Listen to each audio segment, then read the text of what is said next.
third graders. Welcome back to your TV classroom. Today is Monday, February 8th. I hope you had a great weekend. We missed you here at the TV classroom. Let's check in with our zone before we get going.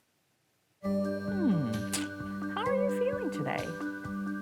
I'm kind of in the green zone today. I'm a little bit tired. Oliver woke up at 2 o'clock in the morning today, so I'm a little bit tired, but I'm feeling okay. What zone are you in? Great. Make sure to share why you're in that zone with someone near you or with your learning buddy. Let's get going with Make It Monday. How can you make the number 888? Well, I always like to start with expanded form. So the value of the 8 in the hundreds place is 800. The value in the tens place is 80. And the value in the ones place is 8. Can you think of another way? Pebble, what's that? I told you, I was a little bit in the blue zone. What was it, Pebble? Oh, 111 times 8? How did you figure that out? You know that 8 groups of 100 is 800. 8 groups of 10 is 80, and 8 groups of 1 is 8. So it would make 888? Wow. Nice job, Pebble. Rafa, do you have one? Oh, 444 times 2. Nice. Nice work, you two. Mr. Kevin, did you think of any? Let's see. Well, Mr. Kevin needed to turn his microphone on. Oh, that happens. Yeah. Sometimes Mr. Kevin has to tell me to turn my microphone on. So, I like subtracting things. Yes, you do. So I was thinking, what if we started with 1,000 and subtracted? Ooh. How much would we have to subtract, friends, from 1,000? Let's see, if we're at 888, 2 more gets us to 890. 10 more gets us to 900, so that's 12. And then 100 gets us to 1,000. So it'd be 112. 1,000 minus 112 is 888. Ooh, I like that one, Mr. Kevin. All right, friends, what about 900? How do we make 900? We could do 450 times 2. Tell me another way. You could do 1,000 minus 100. Tell me another way. 300 times 3. 300 times 3. I like it. How about 500 plus 400? That makes 900. Great job there, graders. Today, we're going to continue to learn to solve word problems where we're finding the areas of non-rectangular shapes. So we're going to use what we learned yesterday about splitting up the non-rectangular shapes into rectangles and squares and apply it to story problems. Now, we need to remember about that mistake I made. We need to make sure when we're splitting it up that it's a multiplication fact that we can solve, okay? So let's take a look. We're going to do a little warm-up one that's not a story problem, and then we're going to get into a story problem. Go ahead, find the area of this shape.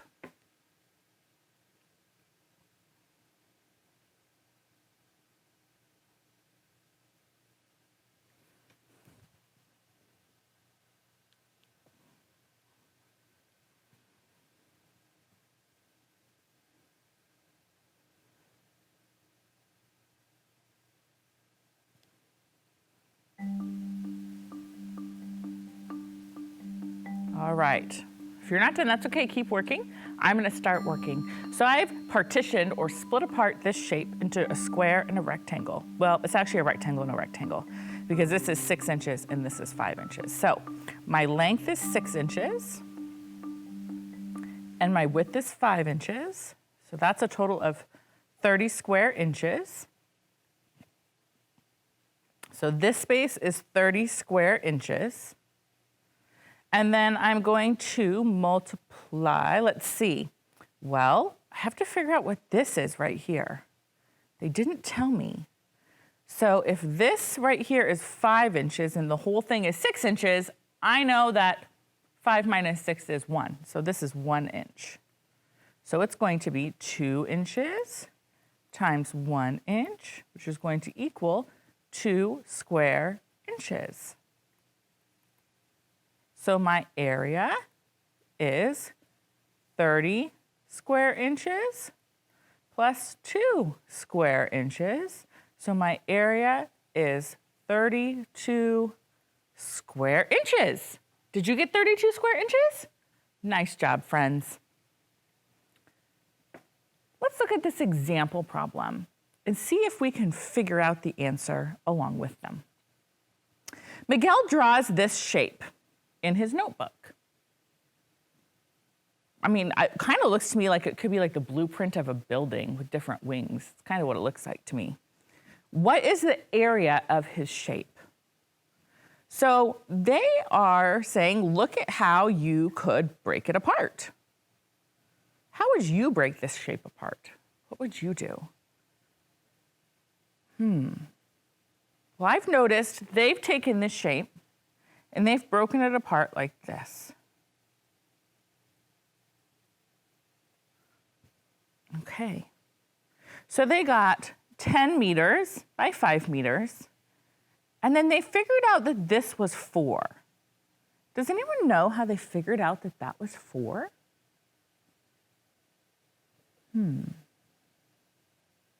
What information did they use to figure that out? What was that, Rafa? Oh, right here. I'm going to get my highlighter. Right here, they said that this was 6. So if this is 10 and this much of it is 6, then how much more do I need to make the full 10? Well, what makes 10? 6 and 4. So that's how they got 4 meters. Okay, so I've got 4 meters multiplied by 5 meters and then 10 meters multiplied by 5 meters. So they did 5 times 10 is 50, 5 times 4 is 20, 5 times 10 is 50, and they got a total of what? What's their total area if they add all the areas together? 50 plus 20 plus 50. 120 square meters.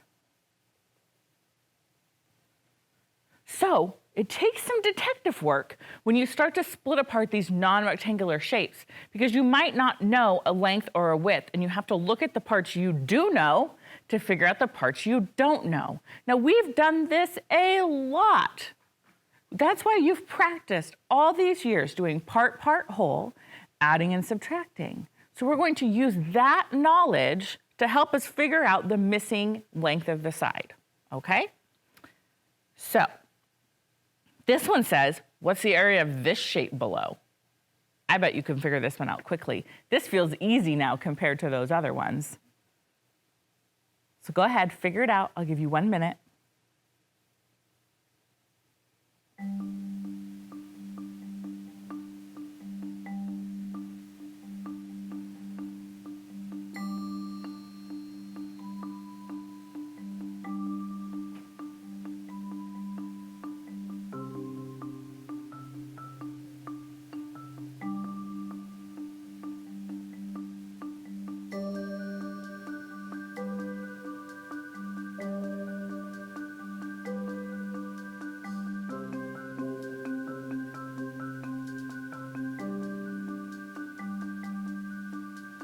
All right, 3 times 3 equals 9, and 3 times 2 equals 6.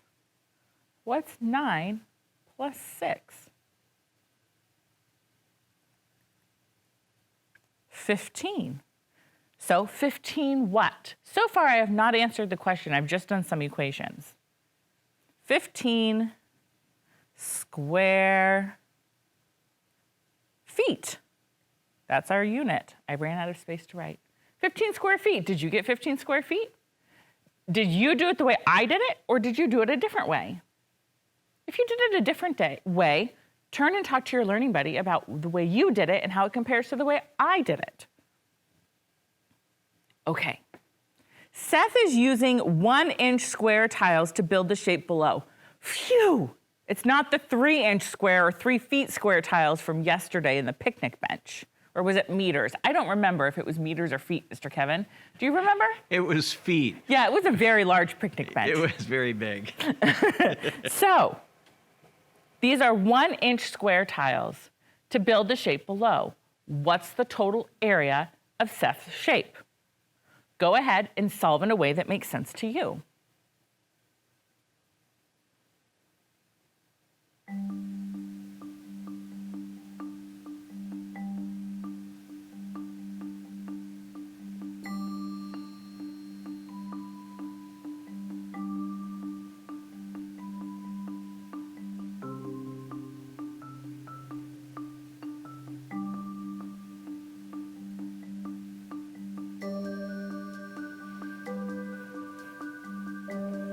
Okay, Rafa, how did you solve this problem? Rafa said, well, they drew the squares, so I just counted them. There were 8 in the top rectangle, because 4 and 4 is 8, and 6 in the bottom rectangle, and 8 plus 6 is 14. So I knew there were 14 square inches. That is one way to solve this problem. Pebble, you did it differently. How did you do it? You figured out that the length was 2 and the width was 3, and the length was 4 and the width was 2. And you did 4 times 2 equals 8, and 2 times 3 equals 6, and 8 plus 6 equals 14, and these are inches. Oh, you know what I found? That is very interesting, Rafa and Pebble. You both split it the same way, and you kind of both use the same math, because you said 2 groups of 4 is 8 and 2 groups of 3 is 6, and I added it together. And then Pebble said, yeah, 4 groups of 2 is 8, and 2 groups of 3 is 6, and 8 plus 6 is 14. Excellent job, you two. So our answer is 14 what?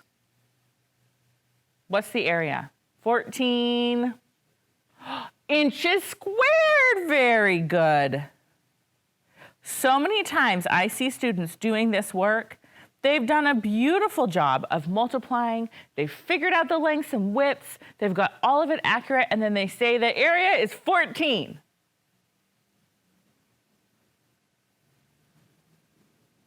And I'm like, your answer's wrong. I don't know, 14 what? It could be 14 toenails. I don't know what you're talking about. You have to have the unit, especially in measurement, because it could be 14 square centimeters or 14 square kilometers. And those are 2 very different measurements. One, I can't even see right now. The other one is really small. So especially in measurement, you should always have your units at any story problem.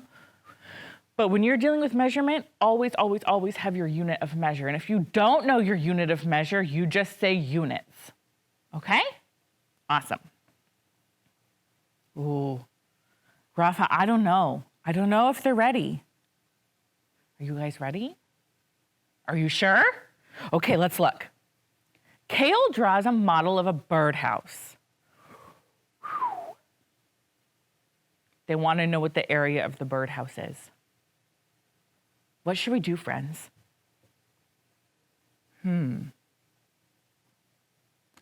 I know 9 times 3, so we could do that. Great, I like that idea. Okay. And we know 1 times 2, right? Okay. And then we would need to do 3 times whatever this is. What is this length right here? How do we figure that out? What information do we know? Well, we know, let me get my highlighter out. We know that this right here is 1 inch. I'm going to change color. You can't see that very well. This right here is 1 inch, and this right here is 2 inches. Those are the 2 parts that make up that entire width. So what's the total width? Yeah, 3 inches. Well, we can do 3 times 3. So let's do some math. We've got 3 inches times 9 inches equals something. Then for this one right here, we're going to do 1 inch times 2 inches. Okay. And then for this one, we're going to do 1 inch times 2 inches. And then for this big one, we're going to do 3 inches times 3 inches. Okay, go ahead, do that math, and see if you can figure out what the area is.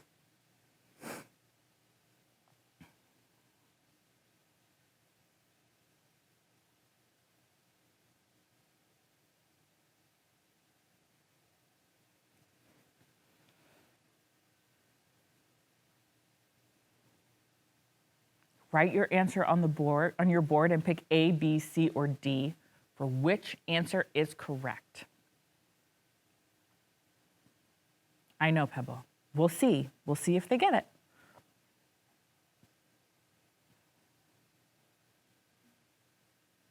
Okay. Friends.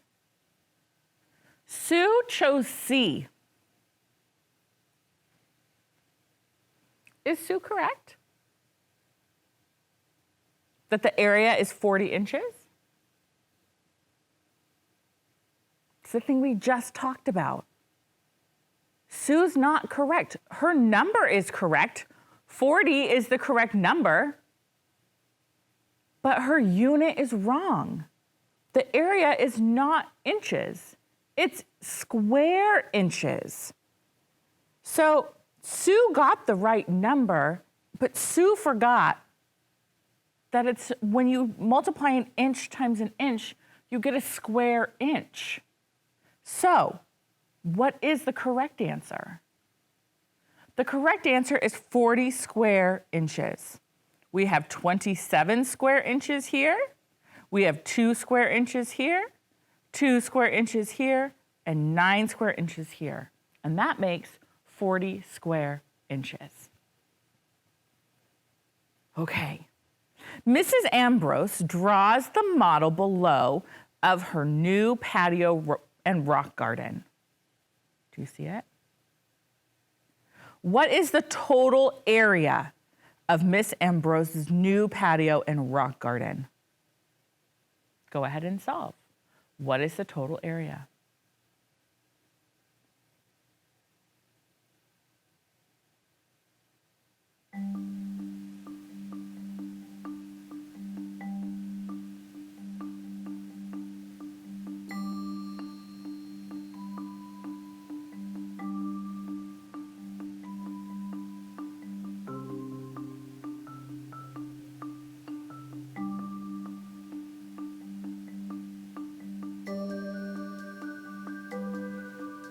All right, I'm gonna add together 4 meters and 2 meters to get the total length of this as 6 meters. So I'm gonna do 6 meters times 5 meters equals 30 square meters. So what is the total area?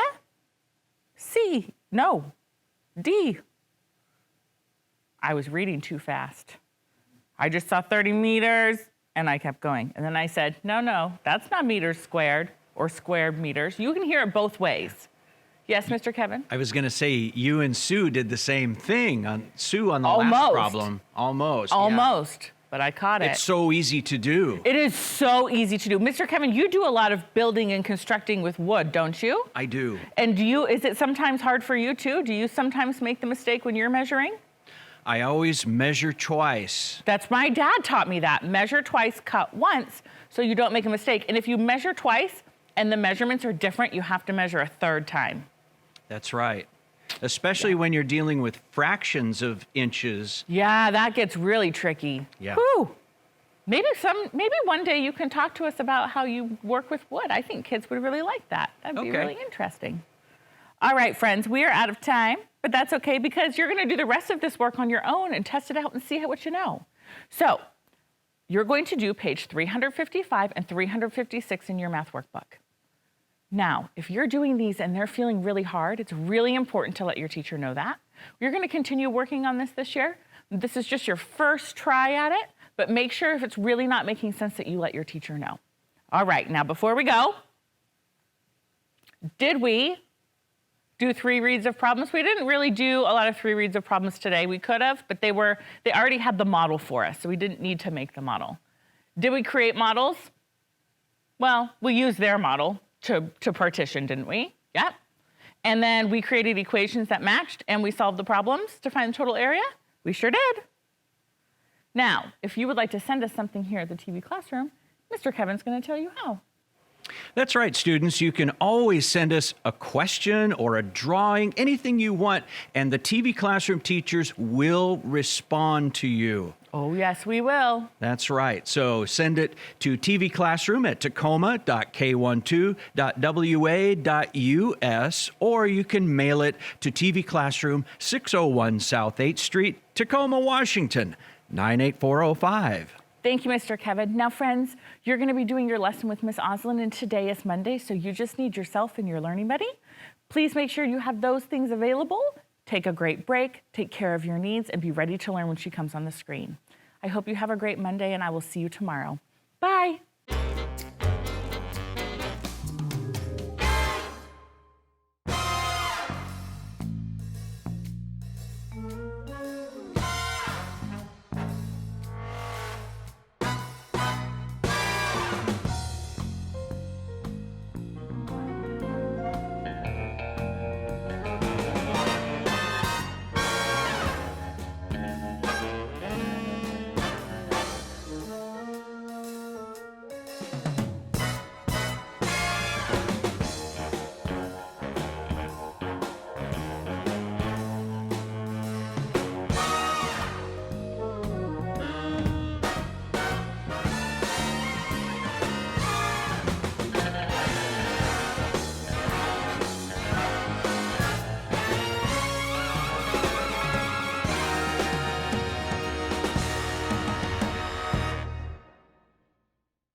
Rules. 1. You have 10 seconds to pick your crewmate. 2. A new timer will appear with an exercise for the crewmate you picked.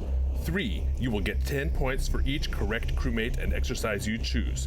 4. If you pick the imposter, you will lose all your points. 5. See how many points you can get. Good luck.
third graders, welcome back from your break. I see that you have made the good decision to gather your materials and have them ready for you. Go ahead and take your ELA packet and your pencil and set it off to the side. You can keep your Learning Buddy in your lap if they are going to help you focus today. Let's remind ourselves of our 3 personal standards. These are the behaviors that we have agreed to when we come together today and every day so that everyone feels safe thinking and speaking so that we can grow as readers and writers. Now, say these with me. Show respect. I show respect. Make good decisions. Make good decisions. Solve problems. Solve problems. Excellent job. Now, we have been reading and learning all about fictional texts. You'll remember these are texts that an author has written and they come from their imagination. And we read a text called Mirette on a High Wire. And Mr. Kevin and I actually did some research and we found out that this story is actually based on real people and facts. But our author, Emily Arnold McCauley, took what she learned and wrote it into a fiction story. She added dialogue, she added illustrations to make it more like a story for you and I to read. Today, in your ELA packet, not right now, don't worry about it right now, you're going to find page 23, which is a sample character traits. This is a long list of words that we could use to describe our characters. You may remember doing something similar when we were thinking about writing our biographies. Remember, we thought about the subject of our biography and we thought about the challenges and struggles that they've had to overcome and what they did and accomplished in their life. And then we thought about what our opinion of them was. And we used character traits to describe our subjects. Now, we're going to do that today, but we're going to use these to describe the characters in our story. The traits in fictional texts can change. And today we're going to look at how and why characters may change the way that they act, the way that they feel, and what they say. Today we're learning to recognize that some types of fiction include more complex characters who face conflicts and experiences that cause them to change over the course of the story. Now, we're going to read we're not actually going to read all of it. We're going to look at pictures and use some of the text to help us think about our characters, Mirette and Bellini. And we're going to pay close attention to how the characters change and why. And oftentimes in fiction stories, our characters will change because they meet other characters who are also very strong. And the two characters interact and form relationships, and that can change the traits of our characters. So let's look back to see what Mirette is like at the beginning of the story, and then think about how she changes and what she's like at the end of the story. And we are going to use this graphic organizer called Characters Change. And I'm going to model completing my graphic organizer, thinking about Mirette and her character traits and how they change as the story moves on. And then your independent work today is going to be to complete this graphic organizer. Either you can complete it thinking about our character Bellini, or you could complete it thinking about one of the characters in your fiction texts at home after you've done your independent reading. Your choice. Okay, we're going to think about some of the character traits of Mirette. And we can see she's running through the market. She's smiling, carrying a basket. In the beginning, you'll remember it's setting up our setting, that this is the boarding house on English Street in Paris. And then we're introduced to our characters, Mirette, and it says, the girl was an expert at washing linens, chopping leeks, paring potatoes, and mopping floors. She was a good listener, too. Nothing pleased her more than to overhear the vagabond players tell of their adventures in town and along the road. She sounds very curious. Oh, that's right. And then this is where she sees Bellini. The next afternoon, when Mirette came for the sheets, there was the stranger crossing the courtyard on air. Mirette was enchanted. Of all the things a person could do, this must be the most magical. Her feet tingled as if they wanted to jump up on the wire beside Bellini. She sounds pretty adventurous, too. She wants to be up there on the high wire. Mirette worked up the courage to speak. "Excuse me, Monsieur Bellini, I want to learn to do that," she cried. Bellini sighed. "That would not be a good idea," he said. "Once you start, your feet are never happy on the ground again." "Oh, please teach me," Mirette begged. "My feet are already unhappy on the ground." But he shook his head. Mirette watched him every day. He would slide his feet onto the wire, cast his eyes ahead, and cross without ever looking down, as if in a trance. Finally, she couldn't resist any longer. When Bellini was gone, she jumped up on the wire to try it herself. Her arms flared like windmills. In a moment, she was back on the ground. Bellini made it look so easy. Surely she could do it if she kept trying. I wonder if we can find a word on our list of character traits that would describe someone who falls and gets back up and keeps trying. Let's keep thinking about that. In 10 tries, she balanced on one foot for a few seconds. In a day, she managed 3 steps without wavering. Finally, after a week of many, many falls, she walked the length of the wire. She couldn't wait to show Bellini. Okay, now we're gonna look at our sample character traits. I would say, looking at the list and thinking about what we know so far about Mirette, she's definitely adventurous. She's definitely brave. She's courageous. She's daring, right? She got up on that high wire even though she didn't know how at first, but she kept trying. I don't know about fearless. I don't know how she was feeling, so I don't know if she was fearless.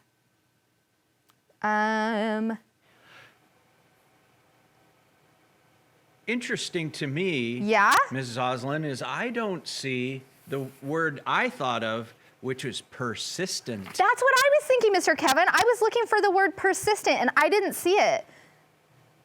Can we still use it, do you think? Let's use it. It's a good 3rd grade word. I think it's a great word.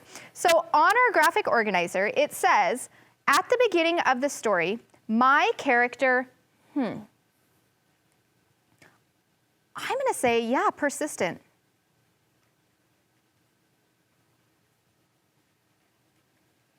I don't like how that sentence sounds though. My character, persistent. It needs something else. My character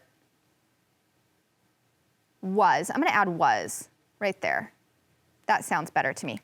Now, it also says, you see that better now that I've moved it? It also says text support. We can't just put a label on our character and say Mirette was persistent without giving a reason from the book. What was it that made her persistent? Yeah, she kept trying. I'm going to add more. I'm going to say she fell off the high wire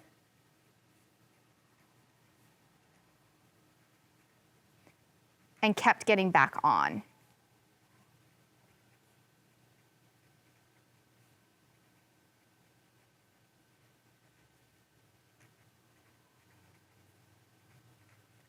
Okay. Now, we know that when we retold the story, in the beginning, Bellini comes to stay, and then in the boarding house where Mirette works. Now, in the middle, we talked about how Bellini begins to train her to walk on the high wire. So let's think about, in the middle of the story, how does our character change? Is she still persistent, or can we think of a different word that would describe her in the middle of the story? Let's look. He was silent for a long time. Then he said, "In the beginning, everyone falls, Most give up, but you kept trying. Persistent. Perhaps you have talent as well. Oh, thank you, said Mirette. She got up 2 hours earlier every day to finish her chores before the sun shone on the courtyard. Ooh, is there dedicated on our list? No, determined though. And a hard worker. Is that on our list? No. Wow. Okay, the rest of the day was for lessons and practice. Bellini was a strict master. Never let your eyes stray, he told her day after day. Think only of the wire and of crossing to the end. When she could cross dozens of times without falling, he taught her the wire walker salute. Then she learned to run, to lie down, and to turn a somersault. I will never, ever fall again, Mirette shouted. She sounds confident. Do not boast, Bellini said, so sharply that Mirette lost her balance and had to jump down. Maybe a little too confident, huh? One night, an agent from Astley's Hippodrome in London rented a room. He noticed Bellini on his way to dinner. What a shock to see him here, he exclaimed. See who? Asked a mime. Why, the great Bellini. Didn't you know he was in the room at the back? Bellini, the one who crossed Niagara Falls on a 1,000-foot wire in 10 minutes? Asked the mime. Now, this isn't much about Mirette. Let's go back to this page. I think in the middle of the story, where Bellini is training Mirette to walk on the high wire, I think the word that really would describe her, that is on our list, is confident. So in the middle of the story, my character is, I'm going to add that word in there again, confident.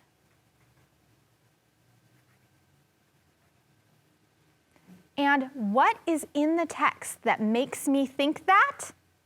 She says, I will never, ever fall again. I'm going to actually quote that. I'm going to have quotation marks.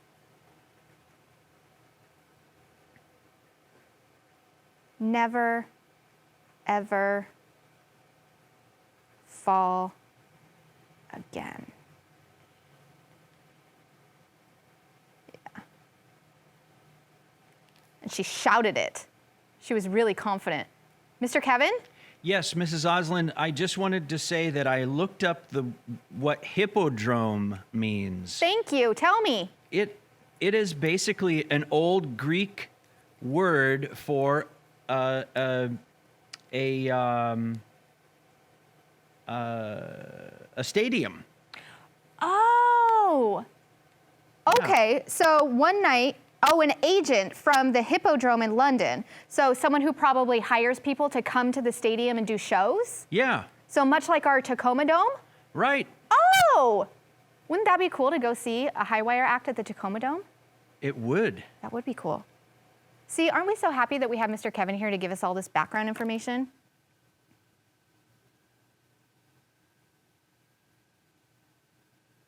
Now, let's get to the end. You'll remember Bellini stretches a high wire across the courtyard, and he's going to walk across it.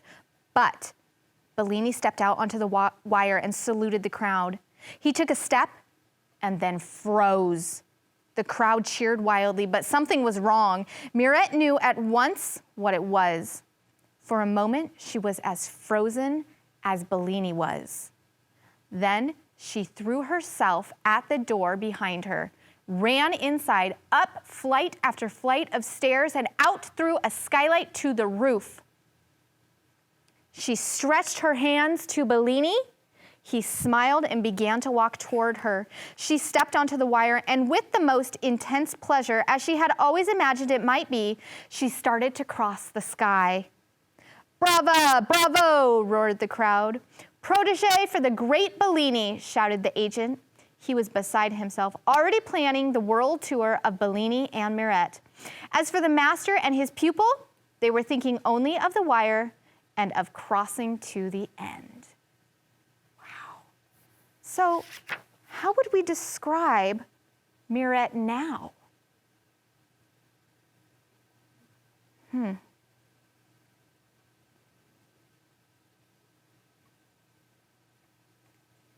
Definitely not insecure. Brave. Look at her way up there in the sky. Oh, she has her arms outstretched. I see this word encouraging. She's encouraging Bellini to continue crossing the high wire. She's definitely dependable. Here it is. Loyal. At the end of the story, my character is loyal. What's my tech support? Bellini can count on her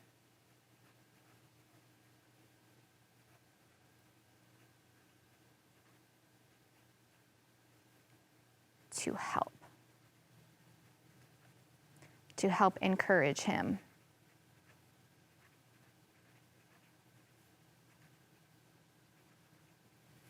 Now, let's think about why the character changes. Why does Mirette go through from being persistent to confident to loyal?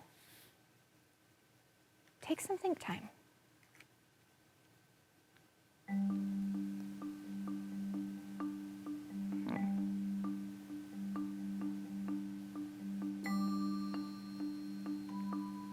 Turn and tell your learning buddy what you're thinking. Rafa, I think it has to do with she's persistent at the beginning. She keeps trying, which builds her confidence because she has the support of Bellini.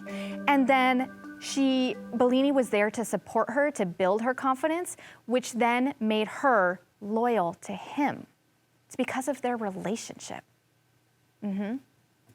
So I would say our character changes because of her hard work and her relationship with Bellini.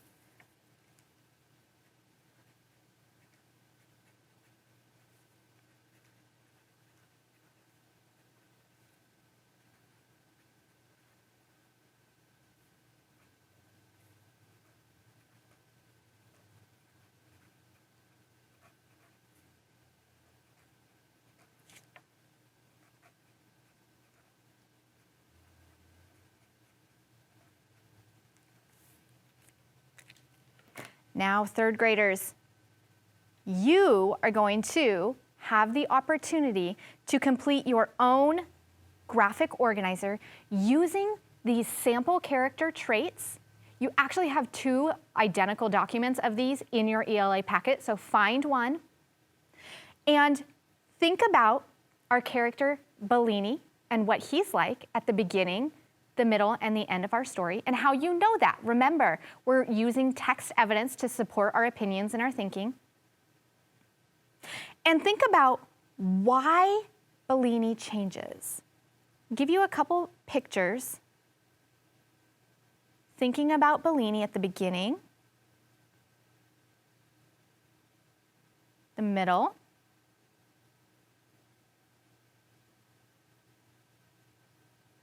and the end of our story.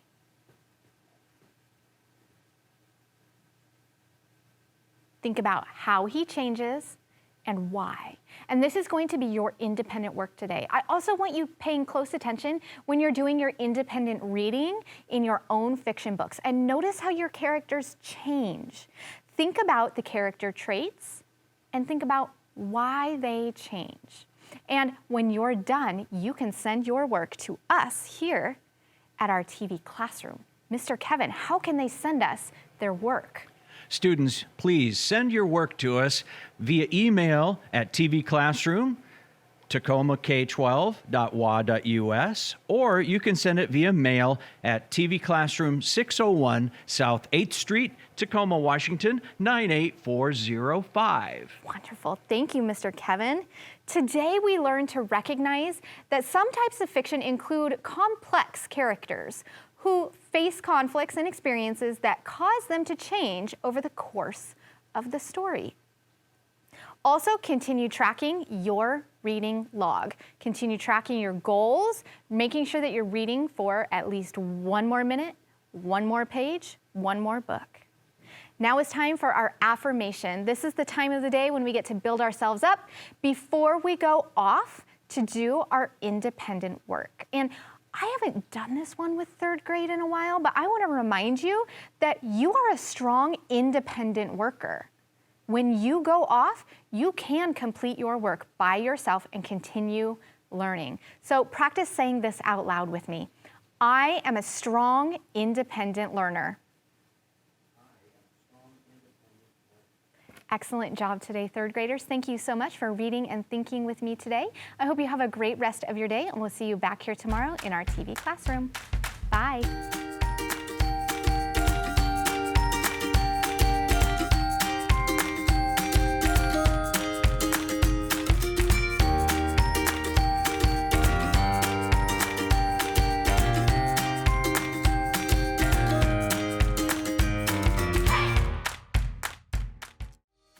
Hey kids, we want to see your work.